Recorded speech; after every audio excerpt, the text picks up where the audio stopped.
Ana Catalina Emmerich, tomo 9, sección 2 de 5. Viaje de Jesús al país de los Reyes Magos y a Egipto. Capítulo 6. La resurrección de Lázaro. Estando Jesús en una población de Samaria, a donde había acudido la Virgen María con María Cleofás para celebrar el sábado, recibieron la noticia de la muerte de Lázaro. Las hermanas de Lázaro dejaron a Betania después de la muerte de éste y se trasladaron a una posesión en Ginés para encontrarse con Jesús y con María Santísima. Mientras tanto, en Betania se procedió con el cadáver de Lázaro según la costumbre judía. Fue embalsamado y colocado en un sarcófago hecho con madera y mimbre entretejido. En torno de Jesús estaban todos los apóstoles.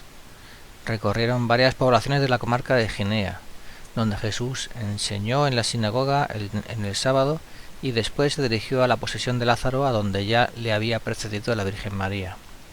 Aquí fue donde le salió al encuentro Magdalena, anunciándole la muerte de su hermano Lázaro. Jesús le contestó que el momento aún no había llegado y que convenía que hubiese muerto. Dijo a ambas hermanas que dejasen todas las cosas pertenecientes a Lázaro donde estaban y que él iría a Betania. Las santas mujeres fueron a Betania y Jesús volvió a Ginea, y todavía se hospedó en otro albergue a 1 hora de Betania.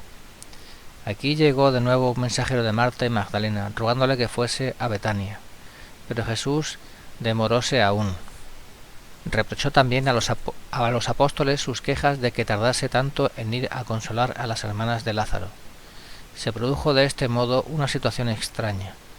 Ellos no comprendían por qué tardaba tanto, y Jesús no podía decir o no convenía decir lo que pensaba hacer. Jesús trataba de corregir sus modos humanos de obrar y pensar, y sin declararles lo que pensaba hacer con Lázaro, inspirarles confianza y seguridad en su persona. Enseñó hablando de los viñadores, y como oyese la madre de Juan y Santiago que siempre hablaba de su próximo fin, se acercó a Jesús y le pidió otra vez en favor de sus 2 hijos un buen puesto en el reino que iba a fundar. Jesús la despidió con seriedad. Después prosiguió enseñando por diversas localidades en dirección a Betania. La posesión de Lázaro estaba parte dentro de las ruinosas murallas de la población y parte fuera de ellas, el jardín y algunos patios. Lázaro había muerto hacía 8 días. Por 4 días lo habían dejado sin enterrar, pensando que Jesús vendría para resucitarlo. Las hermanas habían ido a Ginea, pero como él no quisiese todavía ir a Betania, se volvieron y lo hicieron enterrar. En este momento se encontraban los amigos, hombres y mujeres de Jerusalén, en la casa para llorar con las hermanas al difunto Lázaro.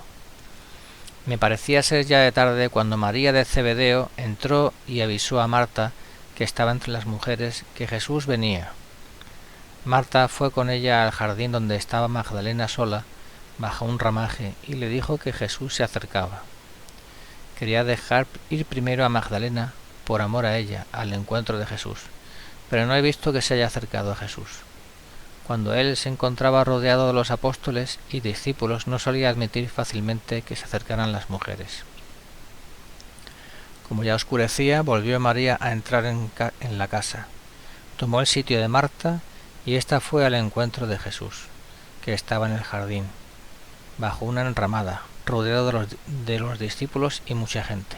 Marta habló con Jesús y volvió a donde estaba Magdalena, que salió y fue al encuentro de Jesús y echándose a sus pies le dijo: «Si hubieras estado aquí, él no hubiera muerto». Los presentes lloraban. Jesús también se entristeció y lloró, y habló largamente de la muerte. Algunos de los oyentes, bajo la enramada, cuyo número aumentaba por momentos, hablaban entre sí, preguntándose por qué habría permitido que muriese Lázaro. Me pareció que era de mañana muy temprano cuando Jesús fue con sus apóstoles al sepulcro. María Santísima, Marta, Magdalena y otras mujeres, en número total de 7, estaban presentes y muchas otras personas.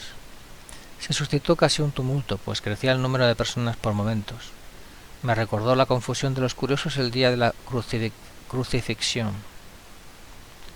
Caminaron por un sendero bordeado por un seto de plantas, atravesaron una puerta y anduvieron como un cuarto de hora hasta llegar al cementerio de Betania, que estaba circundado de una muralla. De la puerta del cementerio partía un sendero a la derecha e izquierda de una colinita, en el medio cortada y abovedada, donde a los lados se encontraban las sepulturas cercadas por una reja. Desde este espacio abovedado se veía el verdor de los árboles de afuera. De trecho en trecho había en el techo claraboyas que proyectaban luz en el interior del corredor.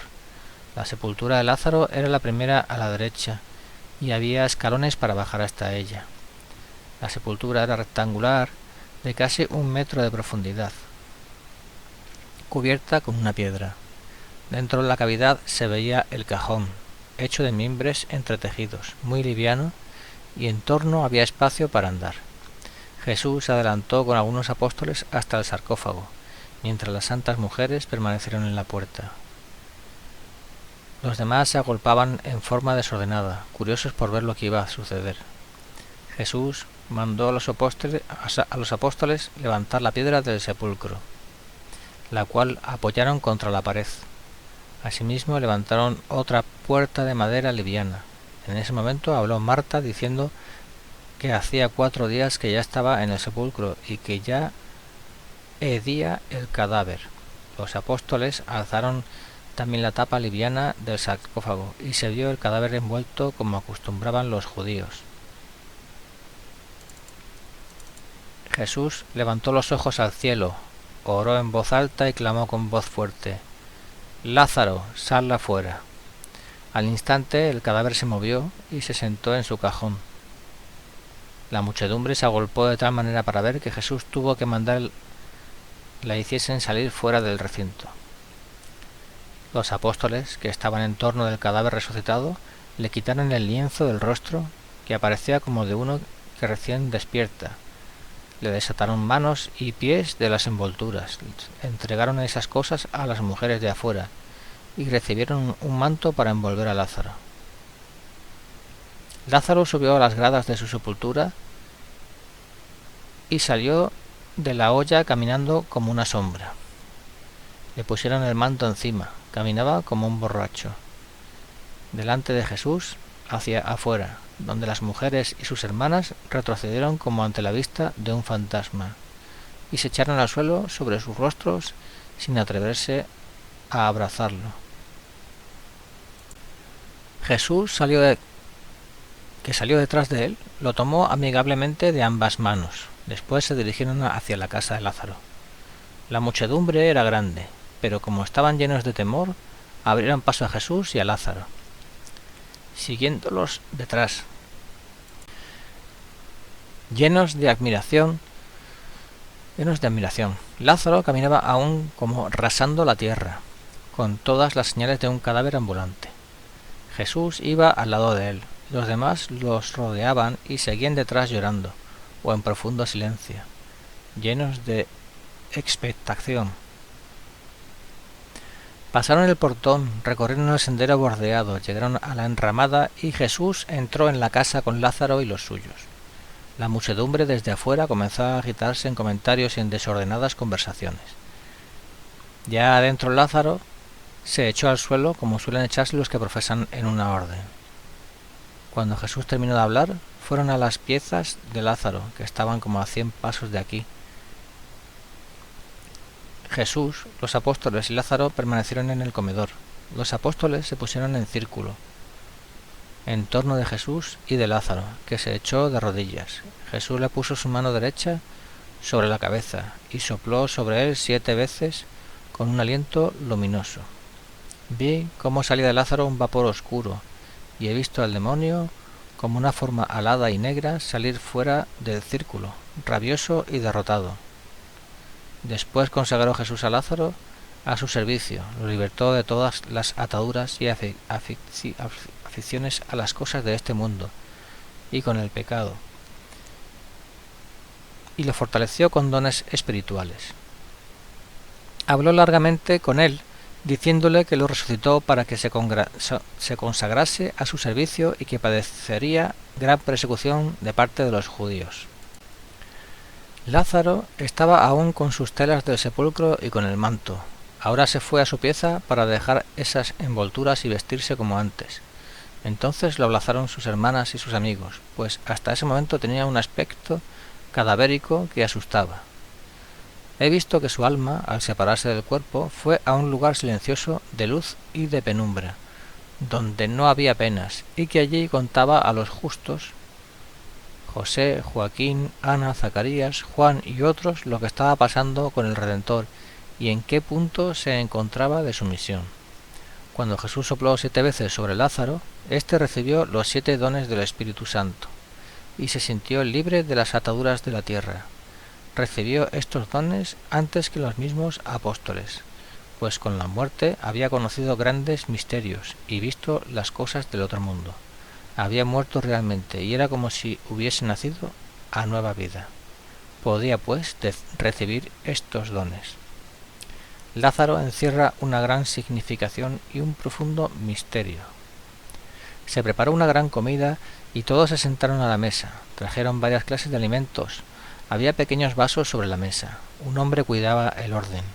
Las mujeres vinieron después de la comida y se colocaron detrás para oír la enseñanza de Jesús. Afuera, un rumor ensordecedor. Habían venido muchísimos de Jerusalén, hasta soldados para custodiar la casa. Jesús envió a los apóstoles a echar a la gente y a los guardias. Jesús habló largo tiempo, hasta que encendieron las lámparas. Dijo a los apóstoles que mañana irá a Jerusalén con solo 2 de ellos. Como le presentaran el peligro a que se exponía, Jesús contestó que no pensaba mostrarse en público y que no advertirían su presencia. Luego, arrimados a las paredes, descansaron. Antes de aclarar, Jesús tomó a Juan y a Mateo, que se arreglaron algo diferente de lo acostumbrado y salieron para Jerusalén.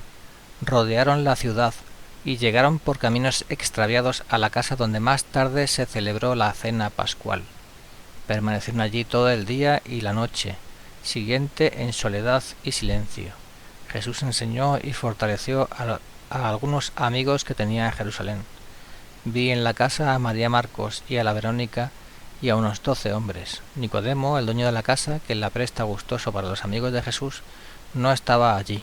Había ido a Betania para saludar a Lázaro.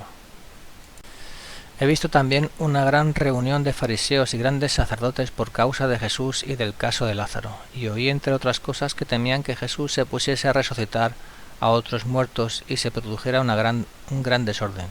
En Betania, en efecto, se produjo un gran tumulto.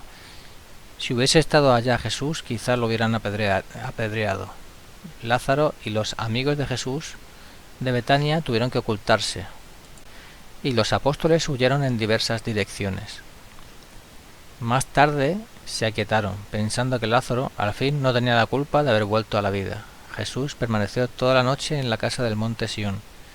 Antes de amanecer salió de Jerusalén y anduvo por la orilla del Jordán, no por el camino de Betábara, sino en dirección noreste. Al mediodía había pasado el Jordán. Por la tarde fueron llegando los apóstoles de Betania. Pasaron la noche al amparo de un extenso árbol. A la mañana siguiente entraron en una pequeña población. A la vera del camino Jesús vio a un ciego al cual conducían 2 niños que no eran ni parientes del ciego. Este era un pastor de la comarca de Jericó. Había oído a los apóstoles que venía Jesús y así comenzó a suplicar por ayuda. Jesús puso su mano sobre la cabeza del ciego y se abrieron sus ojos. El ciego arrojó sus harapos y con el vestido interior siguió a Jesús hasta el poblado, donde Jesús enseñó y habló de su seguimiento, que uno debe, como este ciego, dejar sus harapos, costumbres malas y seguirlo viendo. Aquí le dieron al ciego un manto para cubrirse mejor. Quería quedar con Jesús y seguirle, pero le dijeron que debía primero mostrar cómo se portaría. Jesús enseñó hasta la tarde. Estaban allí con él unos 8 apóstoles. Como se acercaba a una población, tuvo hambre. Me reí de esta hambre de Jesús, que era hambre de almas. Le acompañaban desde la última población Y no estaba todo en orden en algunas personas. El camino pasaba junto a una higuera sin fruto. Jesús acercóse al árbol y lo maldijo. El árbol se secó de inmediato. Sus hojas se pusieron amarillas y el árbol se contrajo sobre sí mismo. Después, en la escuela del lugar, Jesús habló de la higuera que no da frutos. Había algunos escribas, doctores y fariseos de malas intenciones, quienes le dijeron que se volviera por donde había venido. Aquí corre un arroyo que tiene un puente en el lugar llamado Betarán. La escuela está sobre una altura. Pasaron la noche en un albergue. Capítulo 7. Jesús se dirige al país de los Reyes Magos. Jesús y sus acompañantes se dirigieron al día siguiente al noreste, a la región de Gad. Le oí decir que se apartaría de ellos por algún tiempo, donde pensaba ir, y donde debían enseñar y donde no. Y les indicó el lugar donde volverían a reunirse. Jesús va a iniciar un viaje admirable.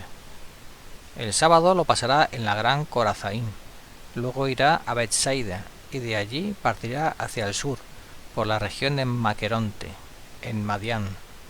Llegará hasta el lugar donde Agar abandonó a su hijo Ismael y donde Jacob levantó la piedra recordatoria. Irá por la región este del Mar Muerto y llegará a donde Melquisedec hizo el sacrificio en presencia de Abraham. Allá existe todavía una capilla donde a veces dicen la misa. La veo hecha de piedra bruta, toda cubierta de verdor y de musgo. Jesús piensa ir también a Egipto, al Heliópolis, donde vivió cuando niño, pues no podrían saber que es el mismo que los visitará. Volverá a atravesar el valle de Josafat, irá a donde Juan lo bautizó y donde fue tentado en el desierto. Dijo que su ausencia durará como 3 meses. Lo volverán a encontrar junto al pozo de Jacob en Sichar, aunque lo podrán ver antes, porque vendrá atravesando la Judea. Los instruyó en un sermón largo y les dio muchas instrucciones de cómo debían portarse en la misión durante su ausencia.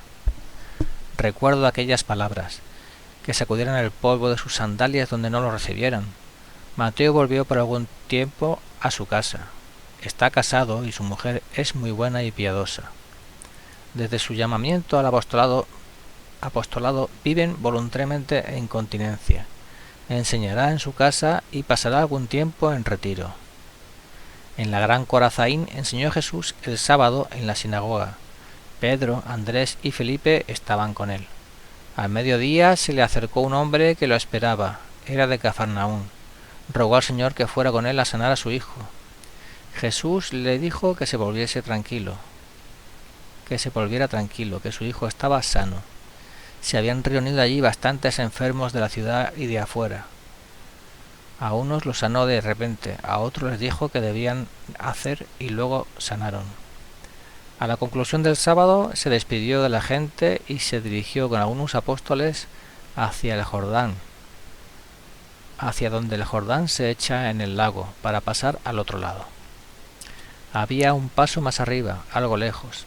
Aquí se cruzaba el río en una especie de balsa remada con palos, que tenía en medio un resalto donde se colocaban los bultos para preservarlos del agua. El Jordán no es aquí muy hondo, y me pareció ver algunas isletas en él. Después vi a Jesús y a los 3 apóstoles caminando al claror de la luna. Delante de Betsaida hay un galpón, como suelen encontrarse en Palestina, en las afueras de las ciudades, donde los viajeros se detienen antes de entrar en la ciudad para arreglar sus vestidos, lavarse los pies y descansar. Se encuentran generalmente en estas casas cuidadores que lavan los pies a los viajeros. Esto hicieron con Jesús y sus apóstoles. Fueron a casa de Andrés, que estaba casado, donde comieron miel, panecillos y uvas. La casa está a un lado de la ciudad, tiene un patio delante y está rodeada de un muro. Con Jesús llegaron Pedro y Felipe. Ya Andrés los había precedido. En la mesa había 12 personas y al final de la comida se acercaron 6 mujeres para oír a Jesús. Cuando al día siguiente dejó la ciudad, se entretuvo en una casa de implementos de pesca, donde se habían reunido muchos hombres para escucharlo. Después se dirigió al norte, costeando el Jordán. hasta el puente que lo atraviesa y anduvo por la Galilea del Este, en el país de Basán. He visto que algunos discípulos esperaban a Jesús al otro lado del Jordán, donde había mucha arena y piedrecitas blanquizcas. Le esperaban en una techumbre abierta por los lados. Había entre estos discípulos 3 jovencitos muy esbeltos que habían llevado. He visto que cosechaban unas bayas verdes, grandes como higos, y pequeñas manzanas amarillas que encontraban en los árboles que ellos arrancaban con unos palos provistos de ganchos. El camino por donde llegó Jesús con los 3 apóstoles me pareció poco frecuentado, pues había mucha hierba alta y se serpenteaba entre árboles frutales, de los cuales los apóstoles arrancaban frutas que guardaban en sus sacos. Jesús no tomó de esos frutos. Habían caminado toda la noche, siempre ascendiendo. Los discípulos que lo esperaban le salieron al encuentro y lo rodearon, saludándole sin darle la mano. Delante de la techumbre había un tirante bastante largo y ancho, y en torno de él, como si fuera una mesa, se colocaron Jesús y sus acompañantes.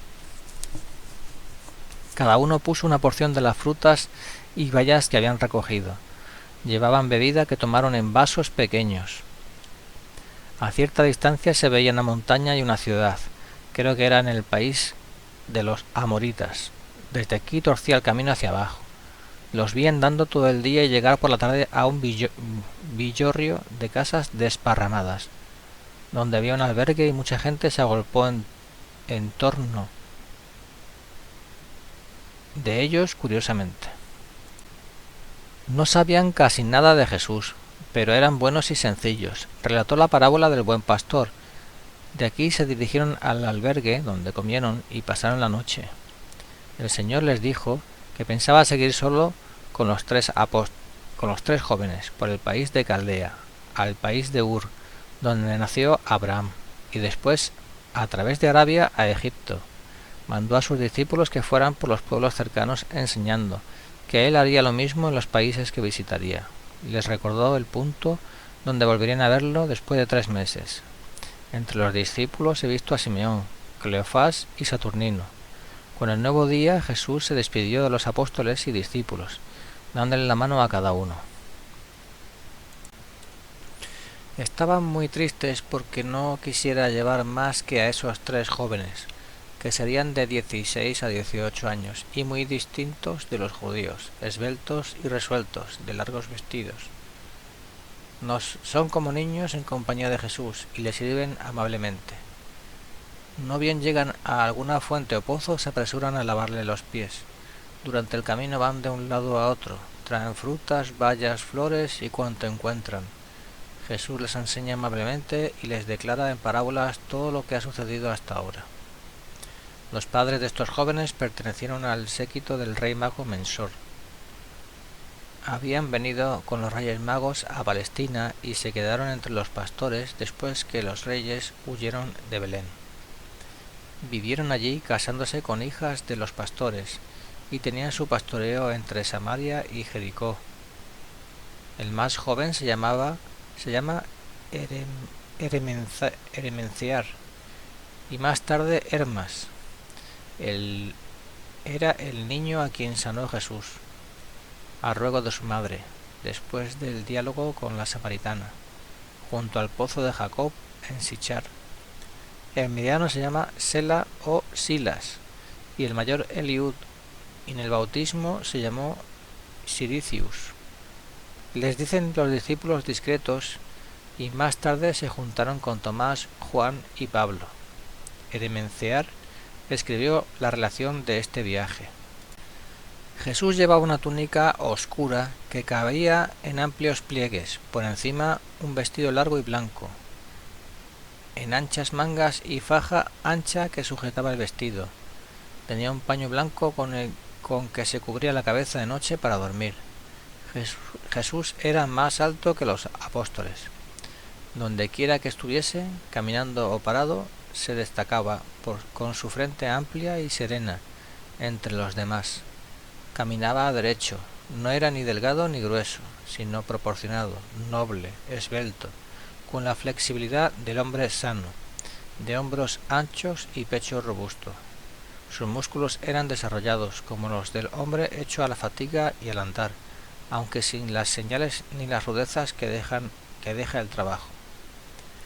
El camino que tomó Jesús con los 3 jóvenes después de que se despidió de los apóstoles descendía hacia oriente a una región arenosa, bordeada de árboles, cedros y palmeras. Al frente se levantaban las montañas de Galaad. Quería estar para el sábado en la última ciudad de esa dirección, Quedar. Durante el camino comieron frutas y bayas. Los jóvenes traían una bolsa con panecillos y vasitos con bebidas y llevaban bastones de viaje. Alguna vez Jesús llevaba bastón, mas luego lo dejaba. Por calzado solo llevaban sandalias. A la noche entraron en una vivienda donde había gente sencilla pero grosera. Jesús no se dio a conocer en ninguna parte, aunque enseñaba con parábolas diversas, especialmente la del buen pastor. La gente preguntaba sobre Jesús de Nazaret, pero Jesús no les decía que era él.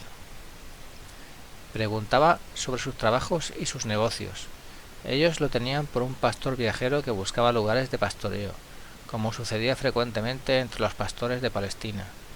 No lo he visto sanar ni hacer milagros aquí. Por la mañana anduvo hasta quedar a pocas millas de Quedar, que se halla en una altura, mientras la montaña está detrás. Desde aquí, la patria de Abraham está, creo, más lejos, al noreste, y la patria de los Reyes Magos hacia el oriente, pero más al sur.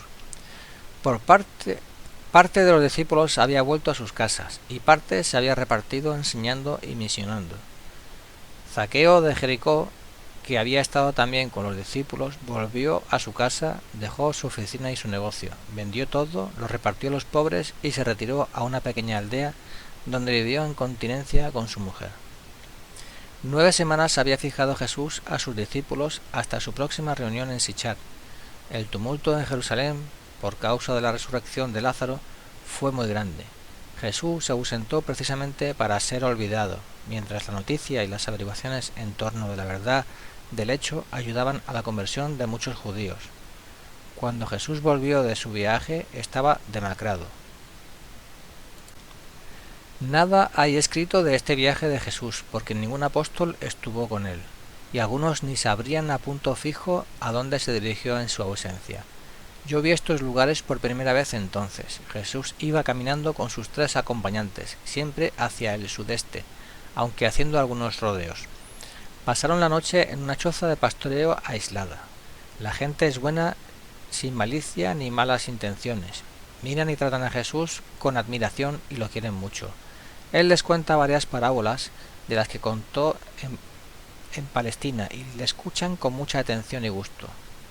No lo he visto hacer curaciones ni tampoco bendecir. Cuando le preguntan sobre Jesús de Nazaret, hablaba de los que le siguen y entrelazaba esto con parábolas y comparaciones. Lo tienen en general por un pastor que busca ovejas o praderas para apacentarlas. Jesús en Quedar, capítulo 8. Antes del sábado llegó Jesús con sus 3 jóvenes a Quedar. No anduvieron por el camino real, sino por caminos vecinales. Era ya demasiado tarde para entrar en la ciudad. Pernoctaron afuera, en un gran galpón, donde otros caminantes encontraron también refugio. Había ciertas comodidades para pasar la noche y el edificio estaba rodeado de un patio cerrado. El cuidador abrió la puerta del recinto y se retiró a la ciudad. Cuando volvió a la mañana siguiente, recibió de los viajeros una modesta paga. Los caminantes se dispersaron y el cuidador tomó a Jesús y a sus compañeros y los llevó a su casa. La ciudad está en una ladera del monte. Se extiende a uno y a otro lado del río. Consta de una parte vieja y otra nueva, divididas por el río, que viene del oriente y corre hacia Palestina. La orilla es barrancosa y sobre el río hay 2 arcos amurallados. De este lado presenta un aspecto pobre, está habitado por judíos pastores que se ocupan además de varios trabajos. Del otro lado, la ciudad parece mejor y está habitada por paganos. Estos hombres ya no visten del todo a la usanza de la Palestina. Hay una sinagoga y una fuente cercana de verdor y de arena. Es este el mejor lugar de la población. Jesús, con sus 3 jóvenes y el cuidador, se dirigieron a la sinagoga y celebraron el sábado en intimidad. Al final de la oración preguntó Jesús si podía contar algo, y como manifestaran mucha alegría y deseo de oírle, contó la parábola del hijo pródigo. Le escucharon con mucha atención y admiración, ignorando quién era el que les estaba hablando. Se llamaba a sí mismo el buen pastor, que busca a sus ovejas perdidas para llevarlas a buenos pastos. Lo tenían por un profeta y lo llevaban a sus casas, donde él enseñaba. Al día siguiente enseñó junto a la fuente, mientras hombres y mujeres estaban sentados a sus pies escuchando. Él recibía a los niños y los estrechaba a su pecho. Les contaba cómo Zaqueo había subido al árbol para verlo mejor, cómo luego dejó todo para seguirlo, y habló de aquellos 2 que fueron a rezar, y el uno decía: bien que yo no soy como el publicano, y el otro, golpeándose el pecho: Señor, ten piedad de mí, que soy un pobre pecador. La gente quería mucho al Señor y no tenía recelo en su compañía. Le pidieron se quedase hasta otro sábado y enseñase en la escuela. Como le preguntaran por Jesús de Nazaret, contó algunas cosas de él y de su doctrina. Después salió con sus acompañantes caminando hacia el sur por una hermosa comarca de palmas y praderas llamada Edom. Visitó una casa donde el padre y la madre estaban enfermos, con varios niños que iban y venían. Eran gente buena. Preguntáronle por Jesús de Nazaret, del cual habían oído decir tantas cosas. Jesús habló de él, que le perseguirían, que volvería al reino de su padre y que haría partícipe de su reino a todos aquellos que le siguen. Esto lo expuso con la parábola de un rey con su hijo. En ese momento vio un cuadro de sus padecimientos, de su ascensión al cielo, a su trono, y de su reinado sobre el mundo, al lado del Padre, rodeado de ángeles y de aquellos que le habían seguido. Oí la relación de su reino mientras narraba la parábola, el cual les quedaba impreso en el corazón como recuerdo de su presencia. Como les preguntara si creían eso, tal cual les contaba, y si querían seguir a ese buen rey, y ellos respondieran que sí, les prometió que Dios los premiaría, les daría salud y lo acompañarían a él hasta Edom. En efecto, sonaron de repente con maravilla de todos y lo acompañaron hasta Edom. Este hombre se llamaba Benjamín y descendía en línea directa de Ruth. Creo que Tito era un hijo o pariente de estos 2 curados allí. Tenía entonces 14 o 16 años. Había estado en Kedar y en otros lugares de esta comarca, donde enseñó Jesús, para oír su predicación y oír a otros contar las cosas de Jesús. Marcos, cuya ciudad natal estaba más cerca de la Palestina, y Silas eran también conocidos de esta familia. Jesús anduvo con un bastón retorcido de pastor en su diestra por unos campos amenos, llenos de palmeras, camino de Edom. Se celebraba allí un casamiento. La casa era una sala grande que tenía cocina y lugares para dormir de 3 en 3, separados por un tabique. Los hombres y las mujeres, la novia y el novio, adornados con coronas, se hallaban en una gran sala donde ardía una lámpara en pleno día. Niños y niñas tocaban con flautitas y otros instrumentos y cantaban. Estas piadosas personas esperaban a Jesús, a quien tenían por un gran profeta. Habían oído hablar de sus parábolas y de su doctrina en Kedar, y lo habían invitado a su fiesta. Lo recibieron contentos, llenos de reverencia, y les lavaron los pies a él y a sus compañeros, secándolos con sus vestidos. Tomaron su bastón, lo colocaron en un rincón y prepararon una mesa con pescados, panecillos, un panal de miel y bayas coloradas. Pusieron pequeños recipientes, vasos y unas escudillas de barro pulido, de las cuales sacaban algo que echaban en los vasos para beber. Se acomodaron a la mesa sobre sillones con apoyos. A Jesús le dieron el sitio de honor entre el novio y la novia. Las mujeres estaban en el extremo de la mesa.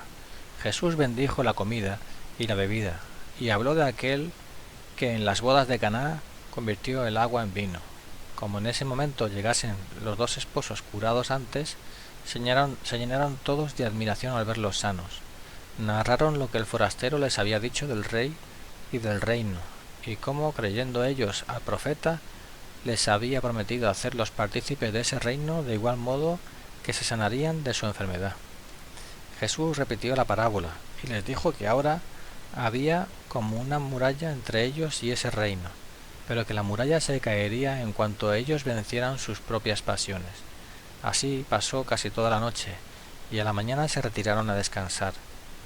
Jesús pernoctó detrás del comedor con sus 3 compañeros. Antes de tomar su descanso, el Señor se apartó de ellos y oró a su Padre arrodillado con las manos en alto. Vi como rayos luminosos salir de su boca y una forma brillante acercarse a él. Esto lo vi muchas veces, aun de día, cuando se retiraba a orar. Yo lo he aprendido desde niña de él. Cómo veía que él se apartaba para orar, yo hacía lo mismo. A la Virgen Santísima, hasta la Encarnación, la veía rezar de pie con las manos sobre el pecho y los ojos bajos. Después la he visto orar de rodillas casi siempre, con la mirada en lo alto y las manos levantadas. Al día siguiente, por causa de la muchedumbre, Jesús enseñó al aire libre y dijo poco a poco muchas cosas sobre el matrimonio que la gente había olvidado o ignoraba. Así, por ejemplo, 2 parientes próximos que querían casarse preguntaron a Jesús, el cual les mostró con la ley de Moisés que eso estaba prohibido y prometieron no hacerlo. Les dijeron que en un lugar cercano un hombre iba a casarse con la 6ª hermana de la primera mujer difunta. Jesús contestó que iría a aquel lugar. Para el sábado volvió a Kedar y enseñó todo el día en la escuela. Contestó un sinnúmero de preguntas que la gente sencilla le hacían sobre la ley, especialmente en asuntos de casamientos. Reconcilió a algunas familias desunidas. Capítulo 9. Jesús va a Sichar Kedar y enseña sobre el misterio del matrimonio. Desde Kedar dirigióse Jesús con mucho acompañamiento hacia el norte, donde el país se volvía más llano.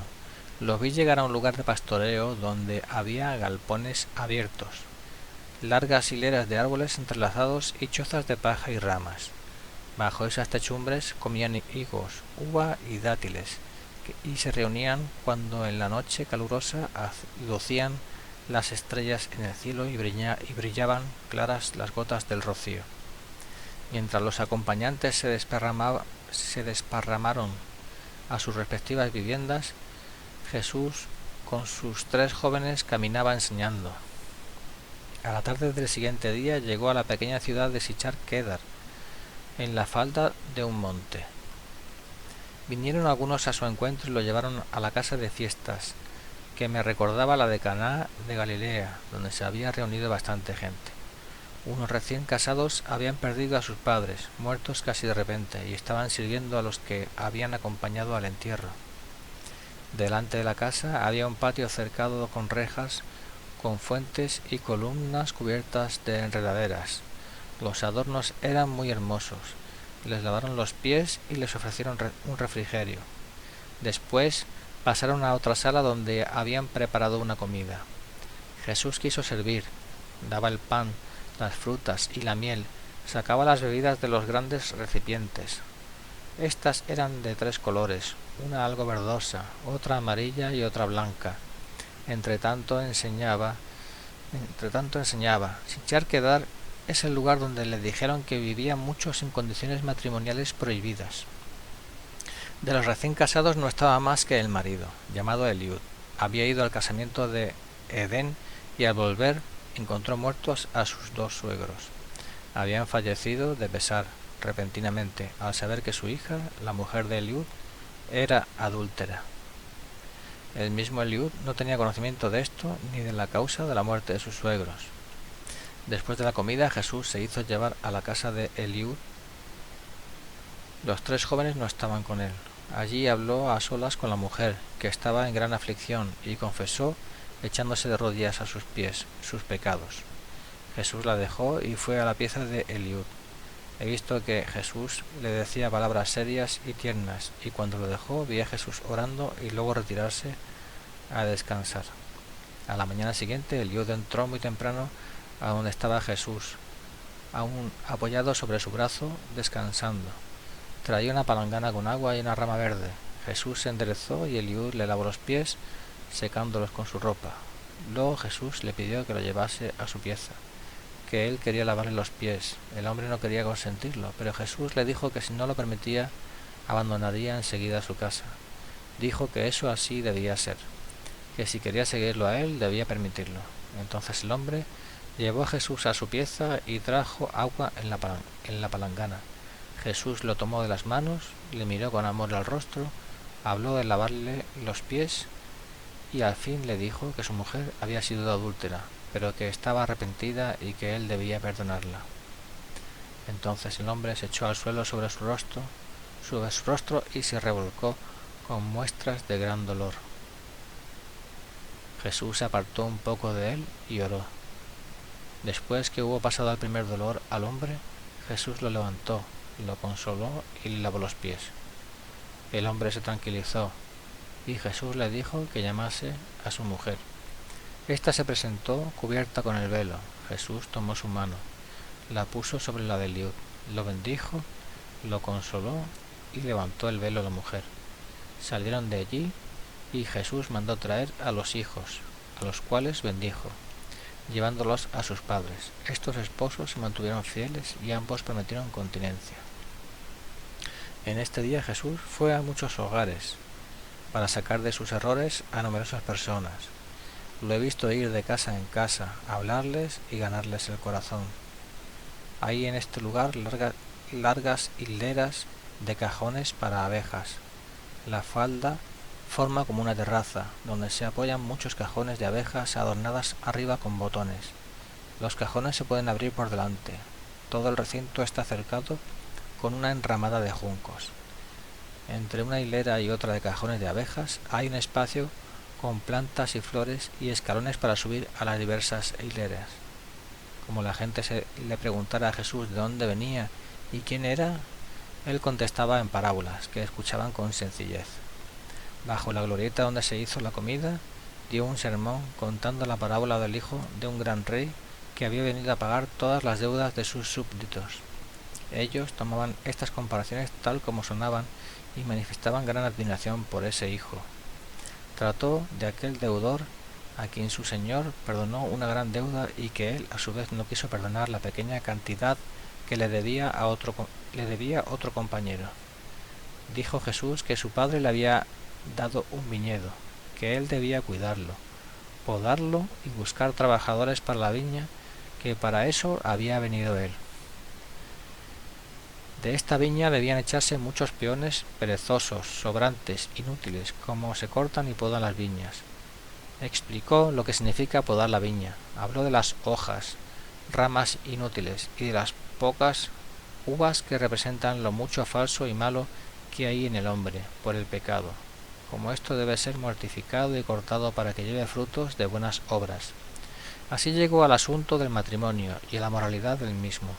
Al hablar de la viña les recomendó que plantasen viñedos. Como le dijeran que no eran región apta, les contestó que plantaran donde estaban las abejas, que era tierra buena. Luego contó una parábola sobre las abejas. La gente pensó, si él quiere, estamos dispuestos a ir a trabajar en su viña. Jesús les dijo que se ausentaba, que iba a pagar las deudas de los viñateros y que debía dejar fermentar el vino para hacer un vino de vida y para que pudieran los demás aprender a cultivar viñedos. Al oír que se alejaba se pusieron tristes, rogándole se quedase con ellos. Jesús les dijo que si creían en él, les mandaría a uno que los introduciría en la viña de la que les había hablado.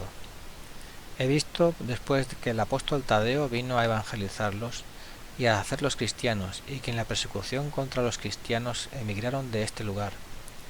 Jesús no hizo aquí ninguna profecía sobre Jerusalén, ni sobre el templo, ni obró milagros. Las gentes eran llanas, sin malicia, aunque un tanto inciviles en sus costumbres. Arregló varias desavenencias entre casados separados y a aquel que estaba por casarse con la sexta hermana de su primera esposa. Le mandó que no lo hiciera. Habló otra vez del matrimonio con la comparación de la viña y del podar y cultivar, llamándome la atención lo que dijo, que donde hay desunión entre los casados y no hay buenos frutos, la culpa está principalmente de parte de la mujer. Ella debe tener paciencia, sufrir, cuidar los frutos, arreglar y educar. Con su solicitud y trabajo espiritual, quitar lo malo y aumentar lo bueno. Todo lo que ella hace redunda en bien o en daño del fruto. En el matrimonio no se debe hablar de placer ni de satisfacciones, sino de penitencia, de mortificación, de constante lucha contra las pasiones por medio del vencimiento y la oración. Este vencimiento de las pasiones propias trae bendición y provecho a los mismos hijos. Todo esto lo enseñó el Señor con sencillas palabras y profunda significación. Habló mucho sobre esto y yo estaba tan conmovida que pensaba entre mí, ¿por qué no se escribirá todo esto? ¿Por qué no está aquí algún apóstol que escriba esta enseñanza para que llegue así a todos los hombres? Yo estaba como formando parte de los oyentes e iba y venía de un lugar a otro con Jesús. Mientras yo estaba preocupada con estas ideas, se volvió Jesús a mí y oí estas o semejantes palabras. Yo doy fuerza al amor y cultivo la viña donde pueda dar fruto. Si todo esto se escribiera, se perdería como tantas otras cosas que se escriben, o se entenderían mal, o se negaría o perseguiría lo escrito. Esto y muchas otras cosas que no se escribieron darán fruto como si estuviese escrito. No es la ley escrita lo que más debe seguirse. En la fe, en la esperanza y en la caridad está todo encerrado y escrito. Lo que Jesús enseñó, tomando ocasión de la viña y de la naturaleza, fue admirablemente hermoso y persuasivo. Estos hombres sencillos preguntaban sobre las cosas que no entendían, y Jesús se las declaraba, de tal modo que les quedaban profundamente impresas en la mente. Un mediodía hubo un casamiento de gente pobre con la presencia de Jesús. Los dos eran sencillos y buenos, y Jesús estuvo muy afable con ellos. Se hizo la procesión a la sinagoga con niños de 6 años, adornados según la costumbre, que tocaban flautas y cantaban. Niñas pequeñas echaban flores al paso y jóvenes tocaban arpas, triángulos y otros instrumentos raros. El novio vestía casi como un sacerdote. Los padrinos pusieron sus manos sobre los hombros de los novios. El casamiento lo hizo un sacerdote judío al aire libre junto a la sinagoga. Cuando aparecieron las estrellas, fueron a la sinagoga para celebrar el sábado y ayunaron hasta la tarde del día siguiente, en que celebraron las bodas solemnes en el salón de fiestas. Jesús narró entre otras la parábola del hijo pródigo y la de las numerosas moradas del reino de su padre. Como el novio no tenía casa propia, iría a vivir en la casa de los padres de la novia. Jesús le dijo que mientras no tuviera lugar en la casa de su padre, viviera bajo tienda en el viñedo que quería edificar en la colina de las abejas. Enseñó de nuevo muchas cosas sobre el matrimonio. Si los esposos vivían en orden y moralidad, reconociendo su estado como de penitencia, sus hijos recibirían parte de estos frutos y edificarían sus futuras moradas en el reino de su padre. Se comparó al novio de una esposa dentro de la cual, la Iglesia, serían dados a luz innumerables hijos renacidos a la fe. También habló de las bodas de Caná y de aquel al cual él conocía, que había cambiado el agua en vino, que en Judea es tan perseguido y a quien al fin habrían de dar muerte. Todo esto lo escuchaban con sencillez y las parábolas las tomaban como cosas que le habían acontecido a él. Parece que el novio era un maestro, pues Jesús le mostró cómo debía enseñar, no como los fariseos, que imponen cargas y leyes que ellos mismos no observan, sino con su propio ejemplo. Habló también de Ismael, pues Kedar y estos lugares están habitados por los descendientes de Ismael, y la gente se tiene por inferior a los judíos de Palestina. La mayoría son pastores. Cuando hablan de los judíos los tienen por el pueblo elegido. Viven todavía en medio de sus costumbres primitivas, con gran sencillez. Un jefe tiene una casa grande con vallado. A su alrededor están los campos, los animales, y las casas de los pastores menores, que son como sus trabajadores. Al pozo van solo los hombres de ese jefe y los vecinos que se llevan bien. Hay muchos jefes de esta comarca que, por lo demás, no es tan grande. Animada por las palabras de Jesús, la gente fue al lugar de las abejas, levantó una casita para los nuevos casados y plantó un viñedo. Cada amigo hizo una especie de tabique que fue unido con pieles y cerrado, y el todo embetunado con una sustancia pegajosa. Cuando tenían hecho un trozo, lo llevaban al lugar, cada uno trabajó en la obra según sus habilidades, y se repartieron la provisión de lo más necesario. Jesús los guió en la obra, y ellos admiraban de que entendiera también de estos trabajos. Con ocasión del casamiento, enseñó que los ancianos y los pobres deben ocupar los mejores sitios. Fue hasta el lugar de las abejas y señaló el mejor lugar para las viñas. Detrás y en las faldas debían plantar vides. Como llegase la fiesta del novilunio, fueron con Jesús a la sala de fiestas. Jesús sabía que algunos habían dicho entre sí: «Este no tiene casa, y quizás querrá vivir allí con los recién casados». Por eso Jesús repitió que él no se quedaría, que él no tenía casa aquí, que su reino estaba por venir, que tenía que plantar la viña de su padre y regarla con su sangre sobre el monte Calvario. Agregó que esto no podían entenderlo por ahora, que lo entenderían cuando hubiese regado con su sangre aquel lugar. Les dijo que volvería con sus mensajeros, vendrían para llamarlos y que ellos al fin abandonarían estos lugares. Les dijo que cuando él viniere por tercera vez, llevaría al reino de su padre a todos los que hubiesen cultivado bien el viñedo. Agregó que la estadía de ellos no sería larga aquí, por eso bastaba una tienda liviana que pudiera ser transportada. Habló mucho del amor de unos a otros y que echaran el ancla de la unión entre ellos para que la tormenta que iba a venir no los dispersara uno a uno. Habló en parábolas de la vida, cómo quería enseñar a esa pareja a plantar un viñedo y que luego se iría para plantar el viñedo de su Padre Celestial. Todo esto lo decía tan sencilla y profundamente que ellos creían, en su simplicidad, que hablaba de una viña verdadera. Les enseñó a reconocer en la naturaleza y en la vida una ley secreta y santa, que ahora estaba deformada y profanada por efectos del pecado. La enseñanza duró hasta muy entrada la noche. Cuando Jesús quiso alejarse, lo detenían, lo abrazaban y le rogaban les aclarase más las cosas que les había dicho. Él les dijo que hicieran las cosas como él se las había dicho, que les mandaría a uno que les explicaría claramente todo lo que ahora no entendían. Hubo una modesta comida y todos bebieron del mismo vaso. El joven recién casado se llamaba Salatiel y la mujer suena como Brainchen o Feinchen. Fueron bautizados por el apóstol Tadeo con la mayor parte de los habitantes. También el evangelista Marcos estuvo en estas comarcas. A los 35 años de la muerte de Jesús, salió Salatiel con su mujer y 3 hijos ya crecidos y se trasladó a Éfeso. Lo he visto en Éfeso con aquel Demetrio, que promovió una persecución contra Pablo, que luego se convirtió y le contó a Salatiel muchas cosas de Pablo y de su conversión. Pablo ya no estaba entonces en Éfeso. Salatiel con sus 3 hijos y Demetrio navegaron en pos de Pablo.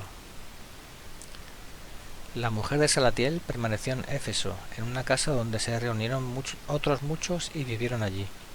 La mayoría de los judíos salieron de Éfeso, Salatiel con sus 3 hijos, Demetrio, otro de nombre Gallo y Silas. Estaban en aquel barco donde Pablo naufragó cerca de Malta y bajaron con él a la isla. Desde su cárcel en Roma, Pablo señaló el apostolado a esos 3 hijos de Salatiel. Cuando Jesús se dirigió con los hombres al lugar de las abejas para indicarles dónde debían plantar las vides, ya estaba señalado el espacio para la casa y un parral dispuesto.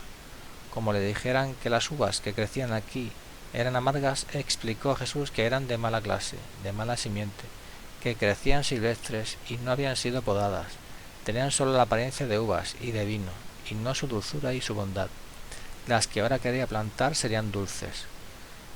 Con esto volvió a hablar del matrimonio. que sólo con el vencimiento de las pasiones podría dar fruto bueno. De las varias vides que habían traído eligió 5, las plantó e indicó cómo debían atarlas en cruz al parral.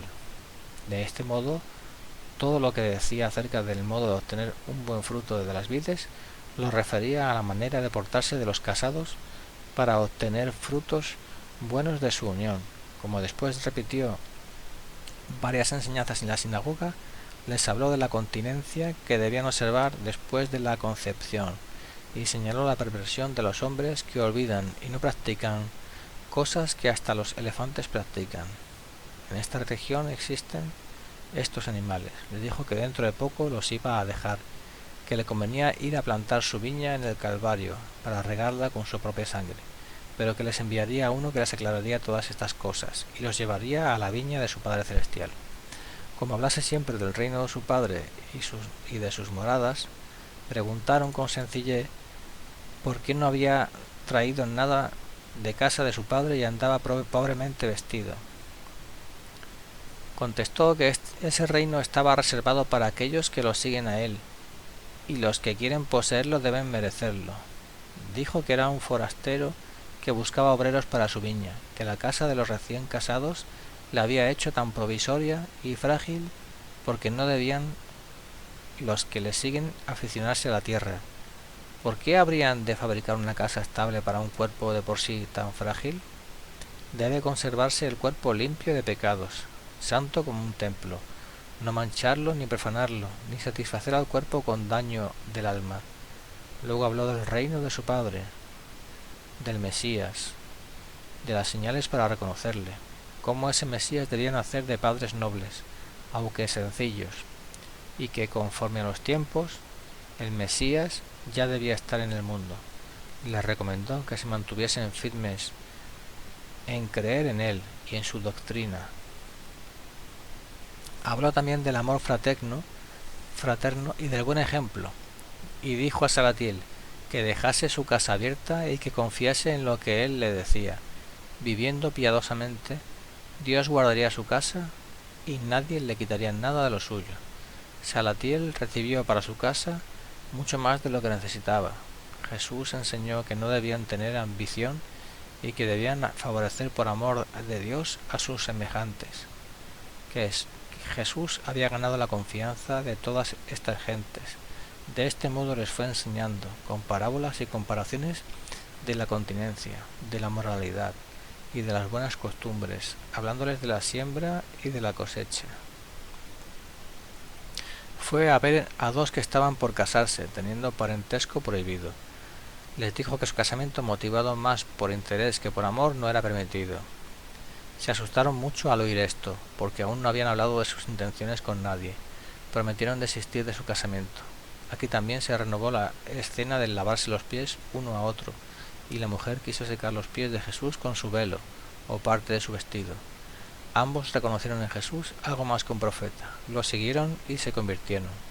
Luego fue a otra casa donde se preparaba otro casamiento prohibido, es decir, la madrastra quería casarse con el hijastro, y éste nada sabía. Jesús le dijo a este joven que saliese de la casa y fuese a vivir con Salatiel, haciéndose allí su casita. El joven obedeció al punto. Jesús le lavó los pies. Esta mujer, a la cual Jesús reprendió, se irritó mucho. No quiso reconocer su pecado ni hacer penitencia, y se perdió. Las gentes de aquí debían haber tenido bastante relación con el tabernáculo de la alianza, pues preguntaron al Señor dónde había ido a parar el arca de la alianza, y qué había dentro de ella.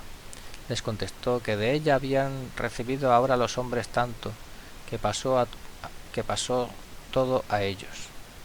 Precisamente el hecho de que ya no había arca de la alianza era una señal más de que el Mesías había venido. Muchos habitantes de aquí creen que el Mesías había nacido, pero que fue muerto cuando la matanza de los inocentes.